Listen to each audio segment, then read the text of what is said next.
Hello and welcome to Property TV. This is Property Matters and I'm Stephen Galpin. We're going to be making a series of 2 programmes about buying in France. With me today is Joanna Leggett, who is co-founder of Leggett Immobilier, and she has contributed many times to our question time programming, which I think you've enjoyed in the past. Great fun, thanks. So welcome to you. Thank you, I suppose I should say thank you in the first instance for all the knowledge you've imparted over the last couple of years on that programme.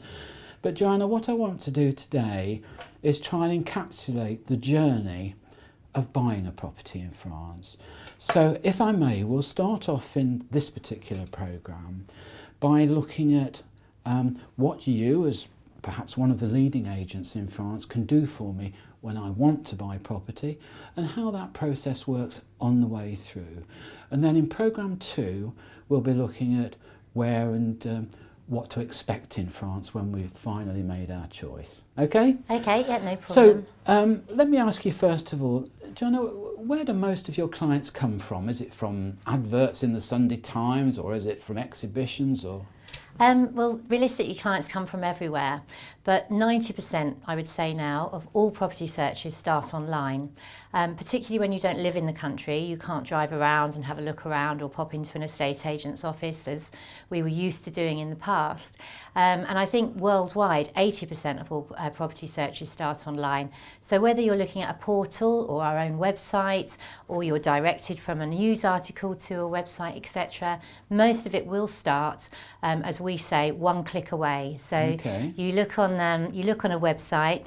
Best place to start, because you can do that in the quietness of your own home. You can do as much research as you can from your own laptop or your computer at home, which is very important if you are moving to another country. You can watch seminars and programs like this, obviously from home, so that you've got a really good research background before you actually even go out to France to visit a property. And research is very important, although I would say doing a recce trip and actually going out and seeing if you like the area is also very important. I mean, for us as a company, we are all round. We advertise in lots of French magazines in France and in the UK, because we find a lot of British buyers actually already live in France and they're just moving from one area to another. They might find that the south has been too hot and they want to move further north, or situations have changed and they need to be closer to the UK, so they may move up to northern France or western France.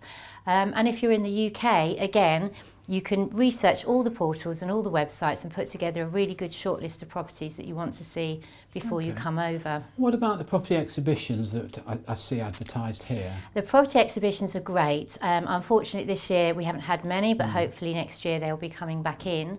The great thing about exhibitions is that you can go along to all the seminars, which will talk to you about tax, they'll talk to you about inheritance laws, they'll talk to you about different areas of France, and you'll have lots of different companies there that have got a world of knowledge, and it's a great point to start. I mean, all of the stands, including ourselves, are there to help.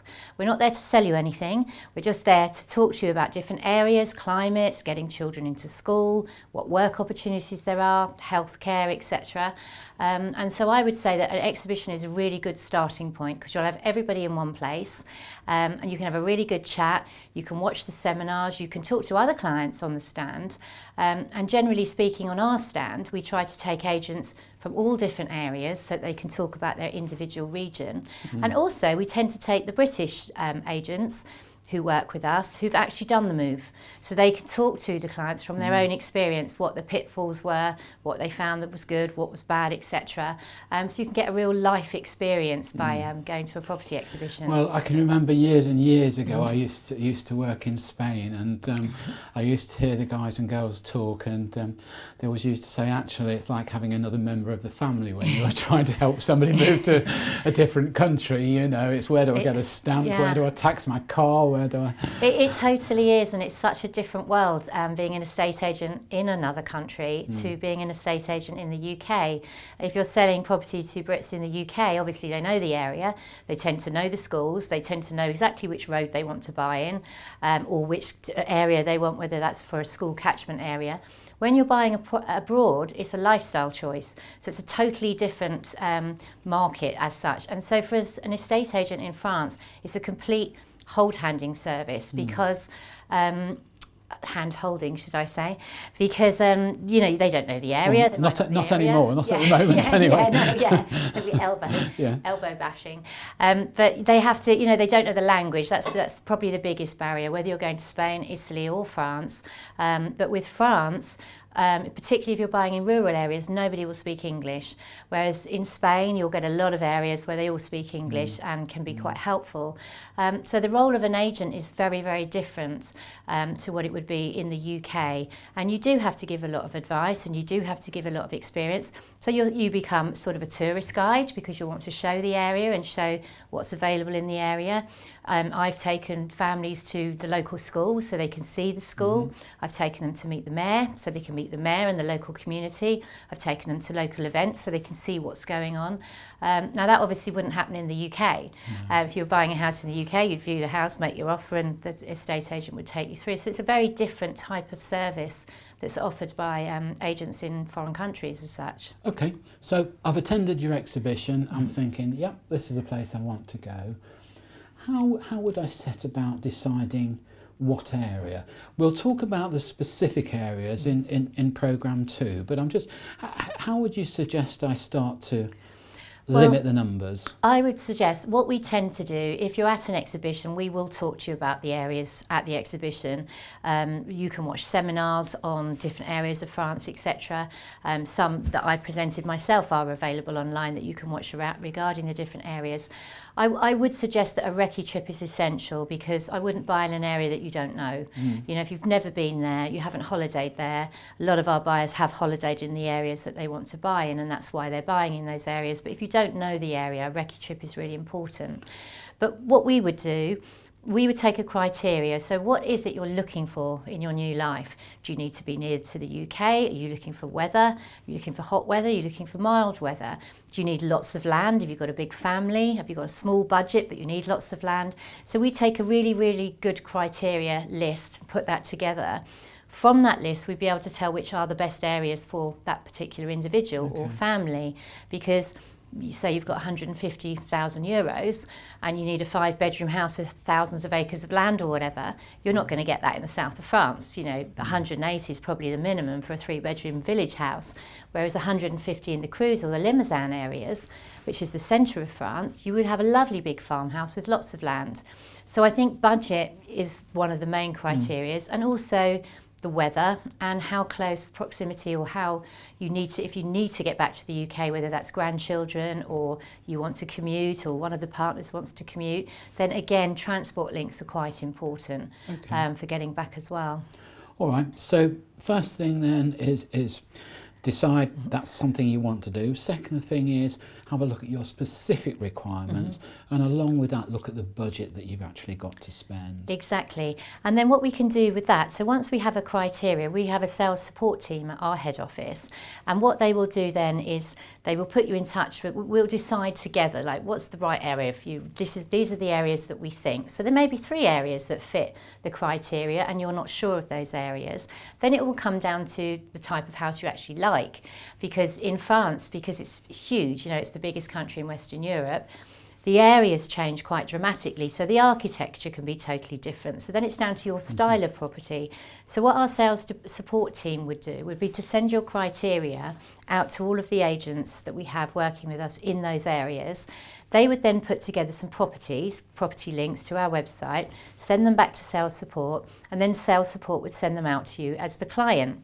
So then what you can do is look at all these links, think, I like that one, no, that's absolutely awful, I don't want that one. And then we'd start to form a short list of properties that you actually like the look of, and that gives us an idea of what you like and what you don't like. Then when you're ready to actually travel and come out and have a look, our sales support team would put together an itinerary for you, because we know how far apart the properties are. They could be an hour apart, sure. they could be 15 minutes apart. So we'd put together an itinerary and plan that with yourselves. We'd always suggest that you have days off in between, because A, you might like a property and want to go back, or you might really love a property but don't know the area, so you might want to spend some time looking at it in that particular area. But that would be the initial start, is getting together the appointments. So initially, what would be a recommended number of properties to look at? I mean, again, I just go back to those years and years ago in Spain. I used to see people locked up by reps looking at a multitude of properties without a breath in between. Totally. And of course, they all merge into one at the end. It is. Was that fireplace in that house, or was it in that house? You know, was that a beam? Did that have beams? That's exactly what happens. I would suggest, depending on the size of the property, I mean, if you were looking at a chateau, then one a day. Don't spend any more. You know, going to 2 chateaux in a day is just going to be too much. I would always say take a camera with you, because then you can make your own notes on the property details that you're given. You can take some photographs of the things you like about that property, so that when you go back and you're having your glass of wine in the evening with your cheese and your baguette, you can then go through those photographs, look at the property details, and again start making your shortlist when you get home. I would suggest probably 3 properties a day, at the max 4. I wouldn't try to fit in any more than that, because as you say, they will all merge into one. And how long would your recce trip be for? Would you say 3 or 4 days? Yeah, you can do it in 3 or 4 days. If you can do a week, it depends on the areas. If you've sort of narrowed down your area and it's one small town or a couple of towns that are close by, 3 or 4 days is fine. If you're going, say, from the Charente to the Dordogne, you could be looking at a 2-hour drive, or possibly more. So you have to. It depends on how far apart the properties are, which we can advise you on. And then you might want to do a day in the Charente, a day in the Dordogne, but bear in mind you've got the travelling distances. Yes, I mean, surrounding areas are just as important in some ways as the property itself, aren't they? Of course, and with France being so big, you can be 20 minutes from the next village. You could be 10, 15 minutes from the nearest shopping centre or shops or supermarkets. So it's very, very important that you leave enough time. Don't pack in loads of properties. You leave enough time to explore those areas. Okay. All right, Joanna, what we're going to do, we're going to go to a commercial break now. In part 2, we'll look at what happens when we set foot in France. Great, thank you. Join us after the break.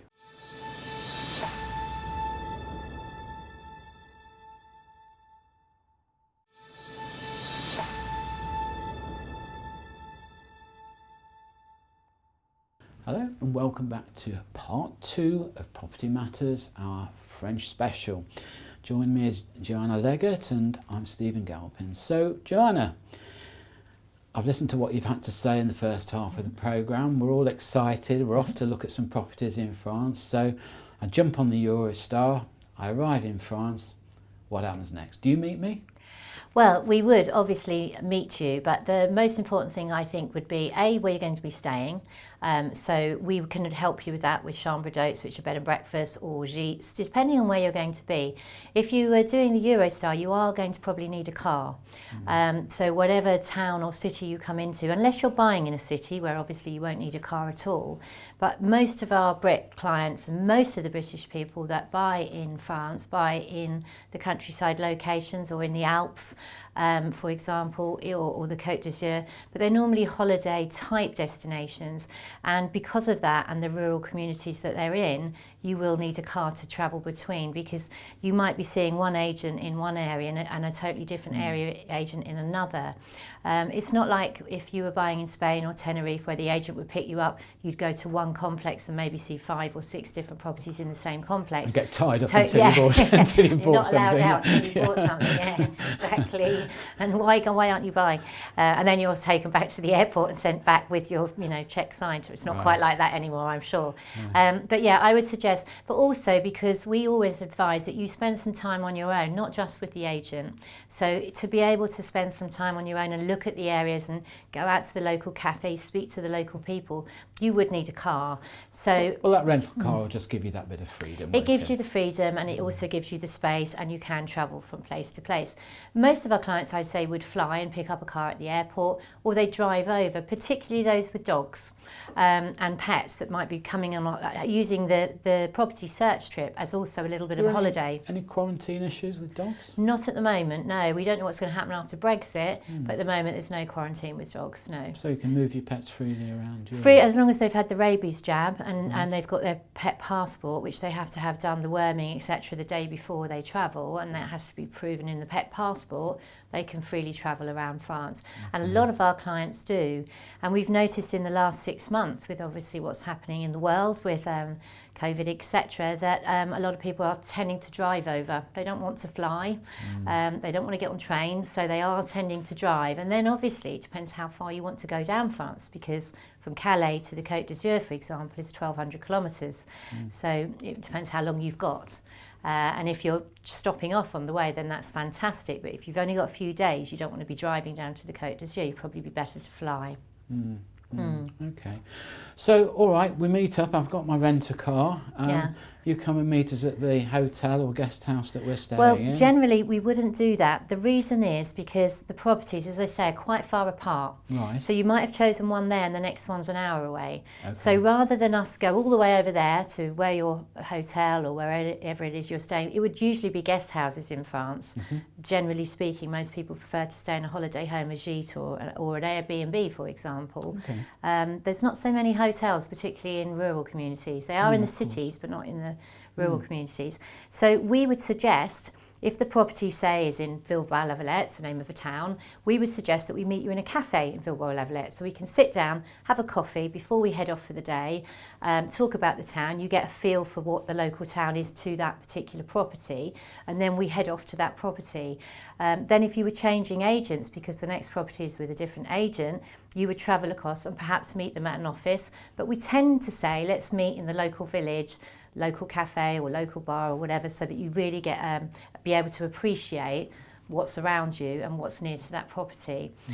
So it would tend to work like that. And then at the end of the day, we'd find a cafe and we'd sit down, talk about all the properties, etc. Then you'd head back off to wherever you're staying, relax by the pool, have a glass of wine, and then get ready for the day, the day ahead.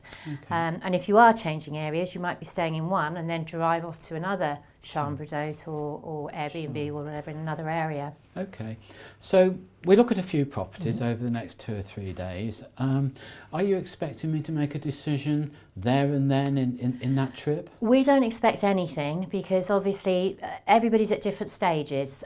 When we do a property show, for example, in the UK, somebody might come to the show for the first time. They're just dipping their toe in the water about buying abroad. They're not even sure if they want France or Spain. So they might be, just finding out information. We might have clients that come to the stand that have been over 4 or 5 times. They're really ready to buy, and they've decided on their area and they want to just talk to someone about that. So there's all different stages. It depends on the property as well. Some vendors in France, if you're at really early stages and you're just doing a recce trip, some of the French vendors can be a little bit funny. Well, if they're not ready to buy, we're not showing them around. It's us that show them around, but if they're not ready, then we're not doing it. But we can advise on that. We can always do outside viewings, but there'll be lots of vendors that are prepared to show properties if you're not in a buying position as such. If you don't show it, you're not going to sell it, are you? Exactly. But I think that the difference is if we do have clients that come over and say, well, we're going to be buying in maybe 2 to 3 years. Now, for that type of a client, obviously the vendor's going to say, well, it's going to be sold by then. Yes. So they can be a little bit funny. Not everybody is, but some can. But I would always say we will always have properties to show you. If you are looking at buying in 2 years and you just want to do a recce trip on the area, we'd happily show you what's available, particularly with properties that may be empty. You can spend 5 minutes in there or an hour in there if you really like it and want to know more about it. But obviously, if you're not ready to buy for another couple of years, we don't want to be wasting too many people's time, because they do get a little bit upset, particularly the French. No, it's understandable. I suppose it's also understandable from your point of view as an agent too. You've only got so much time you can expend on sort of laying down for the future. But saying that, I mean, I've done it, you know, I don't sell properties anymore, but I was selling for 8 years and I'd be more than happy. I mean, I loved being out with the clients. I loved the fact that I'd moved from London to France. I was so enthusiastic, loved talking about the lifestyle and, you know, all the little things, the mistakes I might have made, or the silly things that you do when you're sort of looking to buy. And I've always been quite happy to show people around, and most of our agents are. It really depends. At the moment, the property market's extremely strong, so it's extremely busy. So they are sort of, you know, we've got clients waiting for appointments. We will tend to take the ones that are really wanting to buy this year, as opposed to the ones that are just coming over to have a look around. Okay. So I look at one of your properties and I'm in love with it. I think it's great. It's just what I want. What are you going to want me to do? Are you going to send me away to do some kind of due diligence? And if you are, what would you expect me to do? No, it's France is a very different way of buying. It's not the same as the UK. It's a little bit more like Scotland, how they buy in Scotland. Totally different to Spain and Italy. It's very, very secure, particularly for the buyer. So what would happen is, if you love the property, if you wanted to have a survey done, you'd have to have that survey done before you put an offer in, because in France you're not subject to surveys. There's no surveys done. The French don't do surveys. Basically, there are 5 diagnostic tests that are done, and before you sign anything you have to see those reports. Those are paid for by the seller, not by the buyer. So would he or she have them already prepared? No, the reason being is because they obviously have to pay for them, and they can cost anything from 500 to 1,000 euros. So they're not going to go and have those done without an offer, because they're only valid for a certain period of time.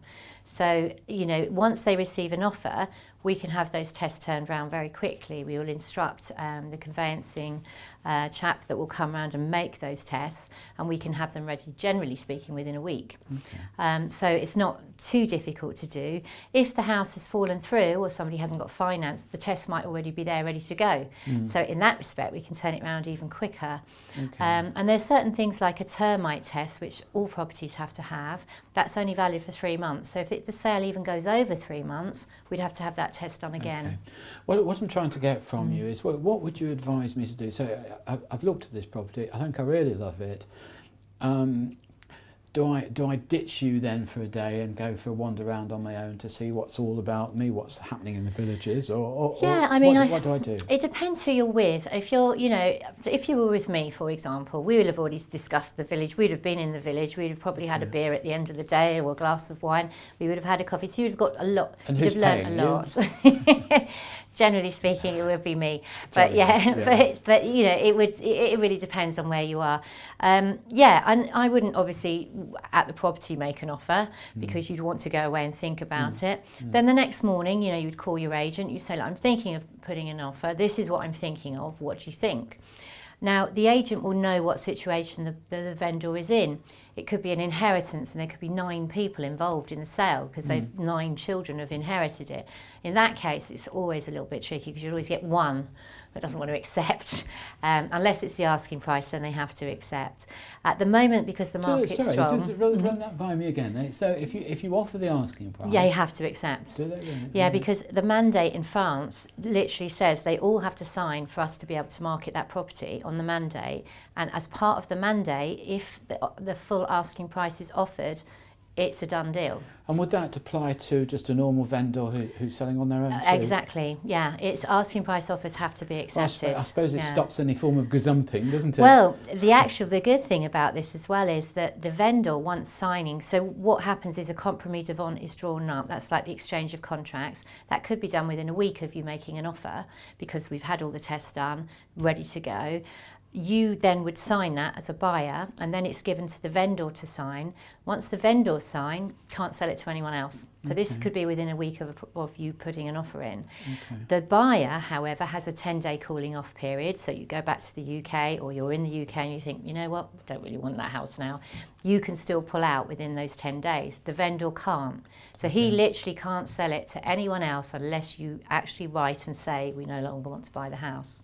Joanna, thank you so much for the information you've given us. I'm sure that's been very helpful to our viewers.